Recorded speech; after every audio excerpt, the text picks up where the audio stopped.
So on Monday, February 5th, the people behind Winnie the Pooh, Blood and Honey 2 released their teaser trailer, if not full trailer, for the film. Now, they did a little bit of a countdown to it in the days prior with little countdown trailers. And what makes this movie interesting and newsworthy is not the fact that it's on a $1 million budget, if not $1 million plus budget, which is a bigger budget than its, $5,000, $50,000 budget, with the first film, allowing for better lighting, better filming equipment, better prosthetics for representation of who these characters are going to look like, or what these characters are going to look like. But what makes this more newsworthy is, one, the story is actually going to be a little bit more coherent. The story is going to have a reasoning behind it. It's going to give these characters, these horror genre representations of Winnie the Pooh and his friends, a reason to go out on a killing spree, if you will. But the other newsworthy thing about it is, according to reports, it's going to be a jumping off point. Because apparently, according to the information people got, during the post and mid-credit scenes, we're going to see on camera not sketches of what they look like, but what they're actually going to look like on camera, and that is the horror genre representations of Bambi, Peter Pan, and Pinocchio. Now, Pinocchio, in case you guys don't know, I'm sure some of you do, already had a horror movie or two in the 90s. But this is completely different. This one's supposed to be a little bit more creepier, and from the sketches that have been shown, you could definitely tell they're going for that more creepy direction and trajectory with this character from a design point of view. Peter Pan, same thing. That Bambi, we don't know what he's going to look like. Apparently, reports are he's going to be like a cybernetic deer or something like that. I'm not really sure. But the noteworthy thing outside of the story and the budget is that during the post to mid-credit scenes, we're going to see what they look like. And this film is supposed to serve as this jumping off point into this horror genre, public domain, fairy tale themed universe. Well, basically, you're going to have the people behind Blood and Honey and Blood and Honey 2 giving us horror-themed movies based on these fairy tale characters, like Bambi the Reckoning, Neverland Nightmare, and the Pinocchio one. They're all going to be horror-themed and taking our favorite characters and putting them in the roles of, basically murderous villains, murderous killers, if you will. But obviously the question people have is why? Why would they want to go this route? Why would they want to do this and everything? And I think the reason being is it's more about what if. And what I mean by what if is basically it's that age-old question of, what if this was this way, or what if this was that way, or what if said person acted like this, or what if said person did that? That's basically what it is. And in this case, it's more like, what if Winnie the Pooh and his friends were psychotic, cannibalistic killers? Or what if Bambi was a cybernetic deer that wanted revenge for the death of his mom and the destruction of his forest home?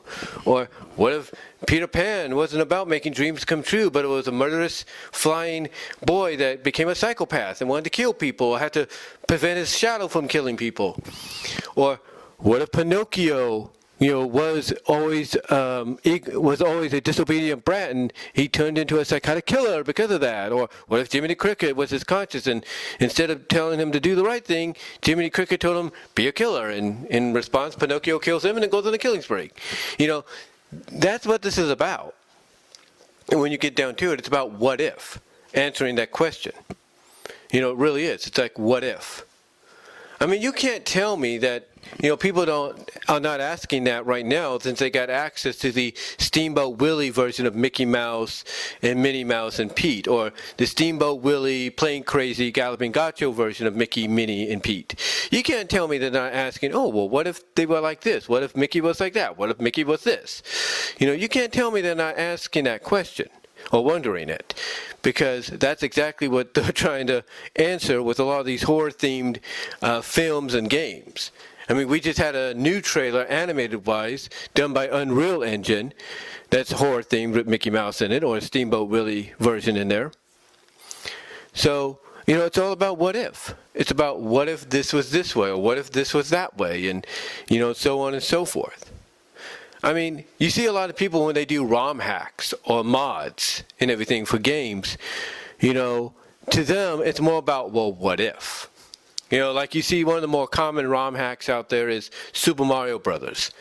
And you see how people change it up a lot. And instead of having Mario and Luigi, they put in Mega Man, or they put in Guile from Street Fighter, or whatever, or Chun-Li from Street Fighter, or Samus from Metroid. They do that because it's more like, what if?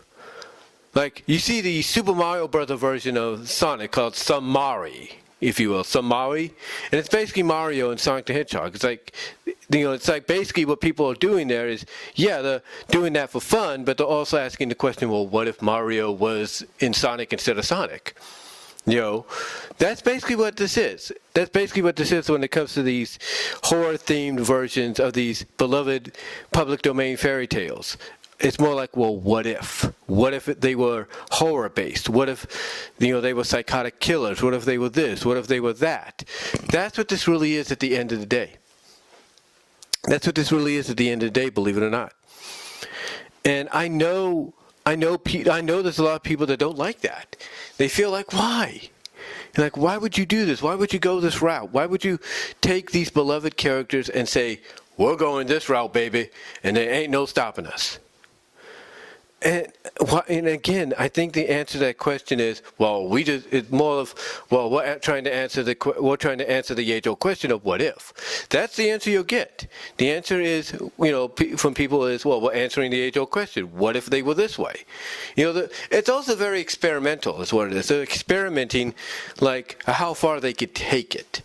Before they probably issued a cease and desist or something like that, and then they have to stop forever.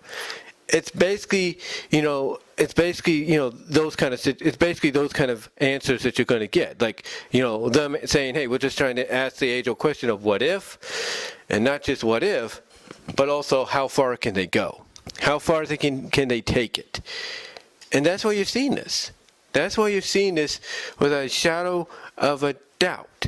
That's why you're seeing this. Because they're trying to answer that question of what if. They're trying to answer what if, basically, as well as trying to ask themselves and tell the public that, ask them as questions, hey, we're trying to see how far we can go with this. Because look, there's no doubt people are bothered. They are bothered by this. I mean, Winnie the Pooh is a very beloved character. There are people that love Winnie the Pooh. They love him. And they don't want to see him presented in this manner, but guess what? His first story, the first appearances of him, Piglet, Owl, Tigger, they're all in the public domain now. And because they're in the public domain, everything's up for grabs. That's what it is. Everything's up for grabs, whether we like it or not. But, yeah, I think that honestly that's why, this is all happening. They're trying to ask those two questions of what if and how far can we go? How far can we go with this? Because if they're planning a horror-themed cinematic universe with these beloved, public domain fairy tale characters, then what else do they have up the sleeve? Because the fairy tale public domain library is endless. I mean, you have Little Mermaid, you have Cinderella, Sleeping Beauty. I mean, they have their pick of the litter here, if you ask me. They can have the pick of the litter, and they're probably looking into other public domain fairy tale stories and characters to utilize for future projects if a lot of these become successful over time. Not big box office smashes, but mediocre successes that will give them the green light to go and continue on. But again, we'll have to see what they have up their sleeve. I've got a feeling after Blood and Honey 2 comes out and we get a better idea of what these characters for Bambi's movie, Pinocchio's, and Peter Pan's movie is going to look like, I got a feeling we're not only going to get more information on their films and whether or not those films are in production or pre-production or started filming, period. But I got a feeling we'll probably get more information of other possible public domain fairy tales that they might want to go after to attach to the cinematic world. But let me know what your thoughts are, guys. Comment down below, live chat during the premiere, like the video. What are your thoughts on all of this? How do you feel about it? And until next time, I'm out.